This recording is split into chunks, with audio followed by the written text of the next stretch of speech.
there, everyone. Today is February 5th, 2025, and this is my supplementary video to our daily reading, where I am feeling led to read the entire chapters in the NIV version of Numbers, chapters 16, 17, and 20, to give anybody who is looking for that deeper understanding and more detail as to what occurred in the events that we read about today. Chapter 16 in Numbers, Korah, Dathan, and Abiram.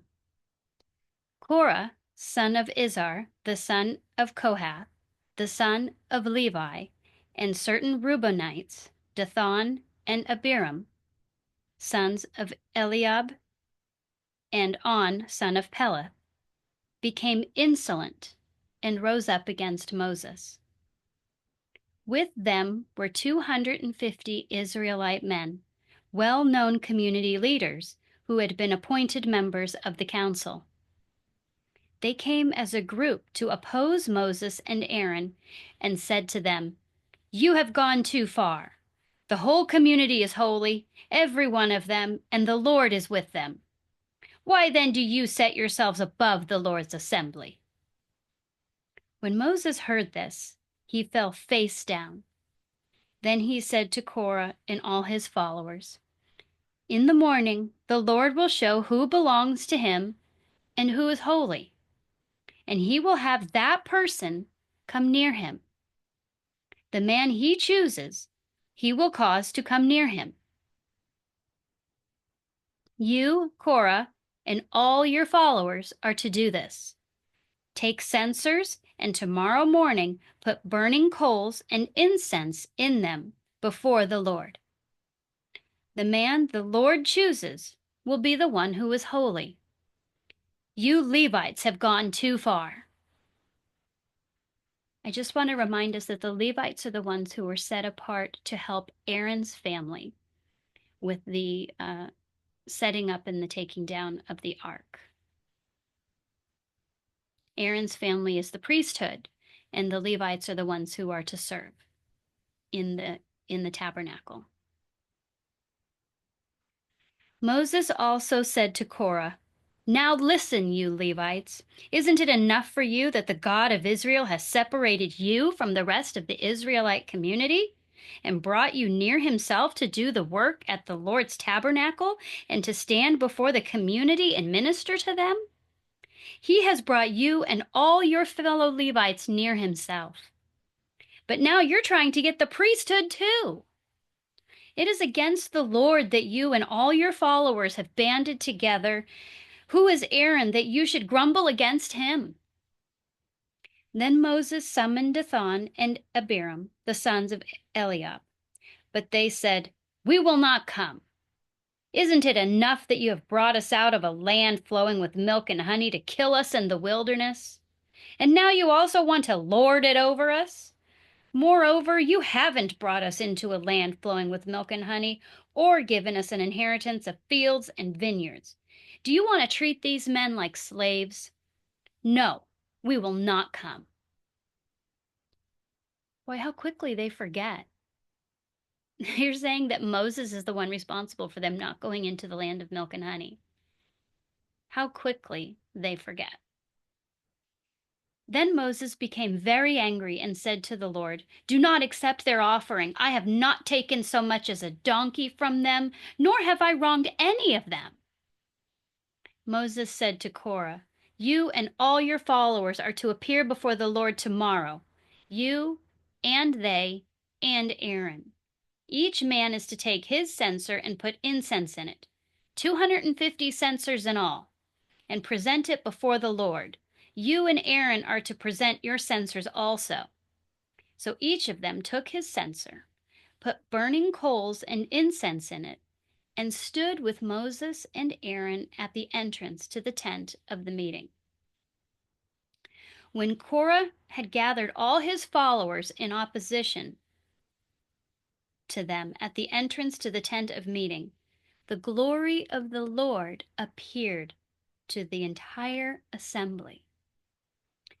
The Lord said to Moses and Aaron, Separate yourselves from this assembly so I can put an end to them at once." But Moses and Aaron fell face down and cried out, "O God, the God who gives breath to all living things, will you be angry with the entire assembly when only one man sins?" Then the Lord said to Moses, "Say to the assembly, move away from the tents of Korah, Dathan, and Abiram." Moses got up and went to Dathan and Abiram, and the elders of Israel followed him. He warned the assembly, "Move back from the tents of these wicked men. Do not touch anything belonging to them, or you will be swept away because of all of their sins." So they moved away from the tents of Korah, Dathan, and Abiram.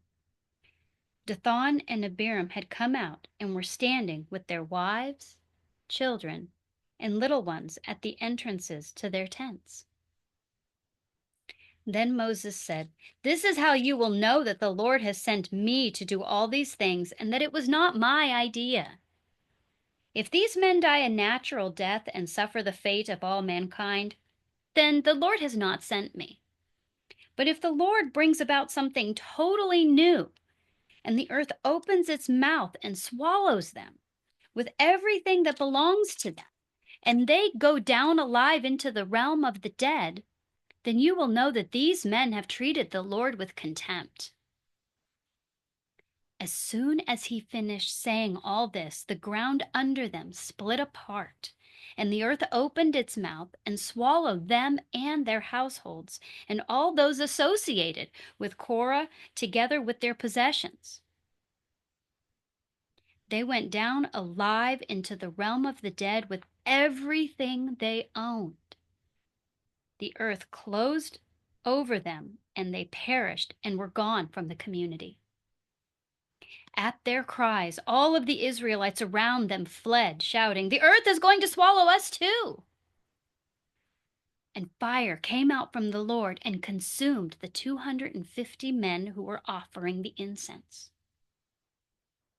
The Lord said to Moses, "Tell Eleazar, son of Aaron the priest, to remove the censers from the charred remains and scatter the coals some distance away, for the censers are holy, the censers of the men who sinned at the cost of their lives.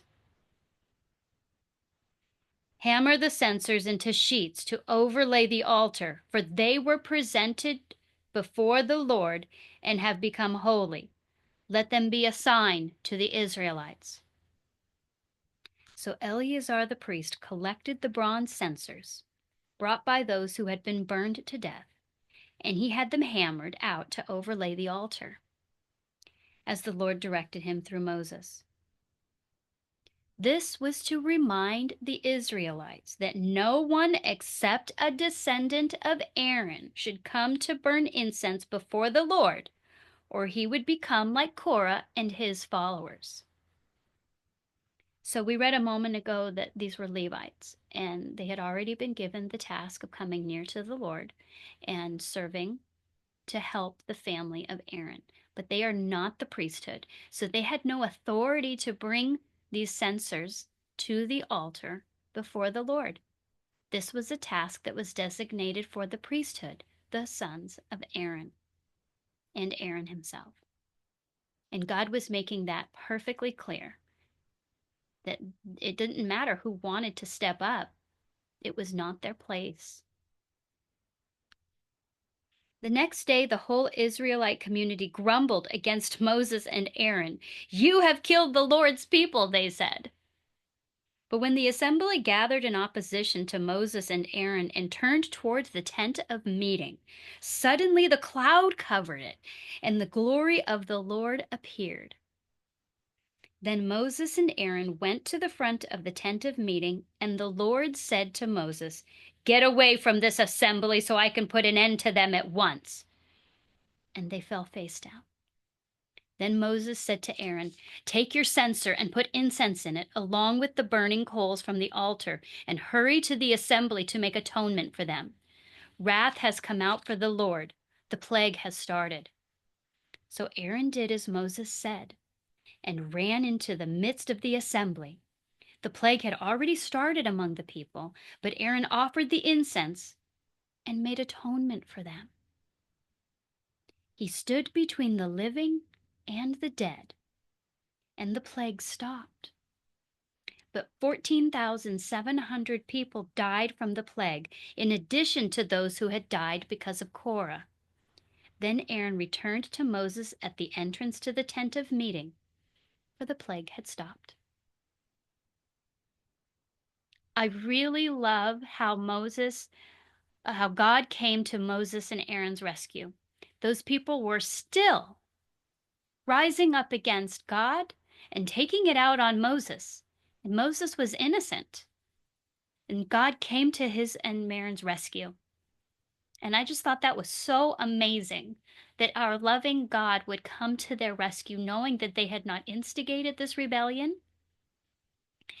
And I was really moved to share these readings today. And that's why I'm doing this. It is because of just how awesome and wonderful our God is. That He didn't just take it out on the people and give them their just due for rising up against Him. He came and protected Moses and Aaron, who were doing His work for Him. He didn't just leave them there to suffer at their hand. Thank you, God. And that was the end of chapter 16. All of that was in chapter 16. Now, chapter 17 is called the budding of Aaron's staff. The Lord said to Moses, "Speak to the Israelites and get 12 staffs from them, one from the leader of each of their ancestral tribes. Write the name of each man on his staff. On the staff of Levi, write Aaron's name, for there must be one staff for the head of each ancestral tribe. Place them in the tent of meeting in front of the ark of the covenant law, where I meet with you. The staff belonging to the man I choose will sprout, and I will rid myself of this constant grumbling against you by the Israelites." Look how God is really just affirming. And He's not doing it for Himself in this case. He's doing it to prove that He has chosen Moses and Aaron so that they will stop being persecuted. So Moses spoke to the Israelites and their leaders, gave him 12 staffs, one for the leader of each of their ancestral tribes. And Aaron's staff was among them. Moses placed the staffs before the Lord in the tent of the covenant law. The next day Moses entered the tent and saw that Aaron's staff, which represented the tribe of Levi, had not only sprouted it, but had budded, blossomed, and produced almonds. Then Moses brought out all the staffs from the Lord's presence to the Israelites, and they looked at them, and each of the leaders took his own staff. The Lord said to Moses, "Put back Aaron's staff in front of the ark of the covenant law to be kept as a sign of to the rebellious. This will put an end to their grumbling against me, so that they will not die." And Moses did just as the Lord commanded him. And I think, no, I'll leave that for Julie. Never mind. The Israelites said to Moses,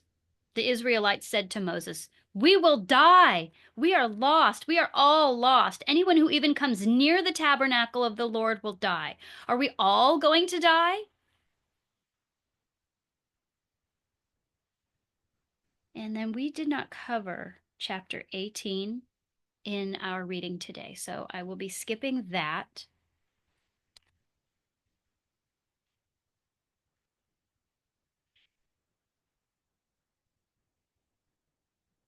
And we will head to chapter 20, Water from the Rock. In the first month, let me see how big that one is. Okay.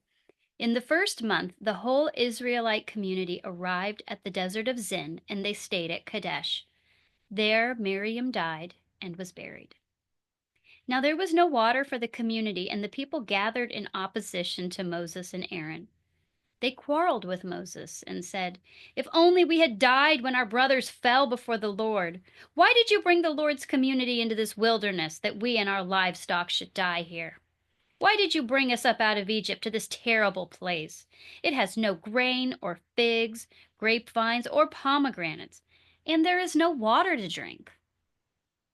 Moses and Aaron went from the assembly to the entrance to the tent of meeting and fell face down, and the glory of the Lord appeared to them. The Lord said to Moses, "Take the staff, and you and your brother Aaron gather the assembly together. Speak to that rock before their eyes, and it will pour out its water. You will bring water out of the rock for the community, so they and their livestock can drink." So Moses took the staff from the Lord's presence, just as he commanded them. He and Aaron gathered the assembly together in front of the rock, and Moses said to them, "Listen, you rebels, must we bring you water out of this rock?"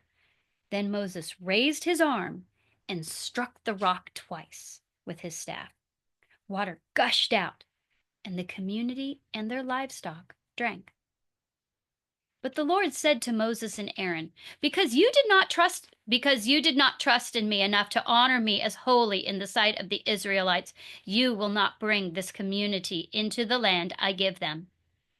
These were the waters at Meribah, where the Israelites quarreled with the Lord and where he was proved holy among them. Edom denies Israel passage. Moses sent messengers from Kadesh to the king of Edom, saying, "This is what your brother Israel says. You know about all the hardships that have come on us. Our ancestors went down into Egypt, and we lived there many years. The Egyptians mistreated us and our ancestors. But when we cried out to the Lord, he heard our cry and sent an angel and brought us out of Egypt. Now we are here at Kadesh, a town on the edge of your territory. Please let us pass through your country. We will not go through any field or vineyard or drink water from any well. We will travel along the king's highway and not turn to the right or the left until we have passed through your territory." But Edom answered, "You may not pass through here. If you try, we will march out and attack you with sword." The Israelites replied, "We will go along the main road, and if we or our livestock drink any of your water, we will pay for it. We only want to pass through on foot, nothing else." Again they answered, "You may not pass through." Then Edom came out against them with a large and powerful army. Since Edom refused to let them go through their territory, Israel turned away from them. The death of Aaron. The whole Israelite community set out from Kadesh and came to Mount Hor. At Mount Hor, near the border of Edom, the Lord said to Moses and Aaron, "Aaron will be gathered to his people. He will not enter the land I gave the Israelites, because both of you rebelled against my command at the waters of Meribah. Get Aaron and his son Eleazar and take them up Mount Hor. Remove Aaron's garments and put them on his son Eleazar, for Aaron will be gathered to his people. He will die there." Moses did as the Lord commanded.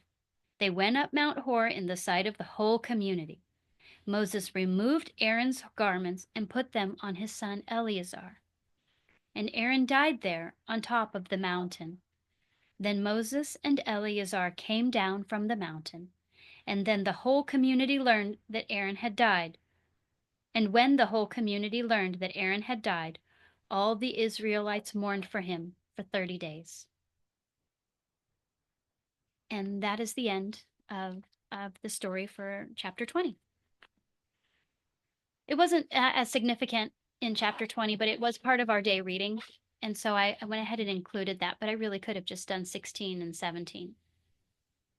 And I hope that you are glad that you joined with me today for this extra reading. And thank you for being here with me today. I already added my little bit of commentary for what happened there. And that was really just the main things that I wanted to point out. And then you can see also that our kids' Bible is not so different, but it doesn't include all of the little details. And I wanted to be sure that those little details were made known for those of us who are mature enough to receive them. So thank you for being here with me, and I hope you enjoyed today's